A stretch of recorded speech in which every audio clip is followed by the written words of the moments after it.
ದೀಪಾವಳಿ ಅನ್ನುವಂಥದ್ದು ಜ್ಯೋತಿ ಹಬ್ಬ. ಅಂದರೆ ನಮ್ಮ ಜೀವನದಲ್ಲಿ ನಾವು ಯಾವತ್ತೂ ಕತ್ತಲನ್ನು ನೋಡೋಕ್ಕೆ ಇಷ್ಟಪಡೋದಿಲ್ಲ, ಪ್ರಕಾಶವನ್ನು ನೋಡಲಿಕ್ಕೆ ಇಷ್ಟಪಡ್ತೇವೆ. ಹಾಗೆ ದೀಪಾವಳಿ ಹಬ್ಬದಲ್ಲಿ ನಾನು ಜನರಿಗೆ ಇಷ್ಟೇ ಸಂದೇಶ ಕೊಟ್ಟು ಬಯಸ್ತೇನೆ. ಇದು ದೀಪಾವಳಿ ಅಂದರೆ ಜ್ಯೋತಿ ಹಬ್ಬ, ಕೆಟ್ಟದ್ದೆಲ್ಲ ಹೋಗಿ ಹೊಸತನ ಬರುವಂಥ ಕಾಲ. ಹಾಗಾಗಿ ಎಲ್ಲರೂ ಉತ್ತಮವಾಗಿ ಆಚರಿಸಿ. ಮಾಲಿನ್ಯ ಅಂತಂದರೆ ಎಲ್ಲ ಶಬ್ದ ಮಾಲಿನ್ಯ, ಆಮೇಲೆ ನಮ್ಮ ಆರೋಗ್ಯಕ್ಕೆ ಮಾಲಿನ್ಯ ಬರುವಂಥ ಸಂದರ್ಭಗಳಿರುತ್ತೆ.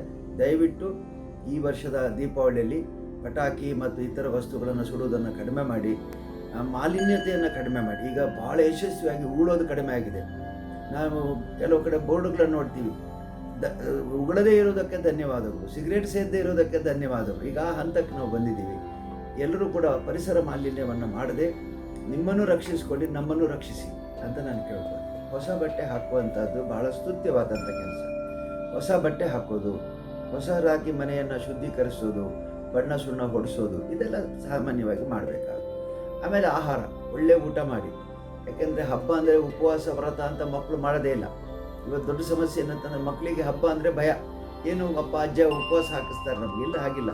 ಚೆನ್ನಾಗಿ ಉಂಡು ತಿಂದು ಸಂತೋಷ ಪಡಿ, ಹೊಸ ಬಟ್ಟೆ ಹಾಕಿ. ಆದರೆ ಈ ಮಾಲಿನ್ಯ ಮಾಡುವಂಥ ರೀತಿಯಲ್ಲಿ ನಾವು ರಸ್ತೆಯಲ್ಲಿ ಪಟಾಕಿ ಬಿಟ್ಟು ನಾವು ಹೋಗ್ಬಿಡಿದು, ಅದು ಗುಡಿಸೋದು ಯಾರು? ಆ ಗುಡಿಸೋರು ಕೂಡ ಮನುಷ್ಯರೇ. ಎಂಜಿಲನ್ನು ತೆಗೆದು ಹೊರಗಡೆ ಬಿಸಾಡ್ತೀವಿ, ಅದನ್ನು ತೆಗೆಯೋರು ಯಾರು? ಅವರು ಮನುಷ್ಯರೇ. ಹಾಗಾಗಿ ದಯವಿಟ್ಟು ಎಲ್ಲರೂ ಮಾಲಿನ್ಯವನ್ನು ಮಾಡಬೇಡಿ, ರಕ್ಷಣೆ ಮಾಡಬೇಕು ಅಂತ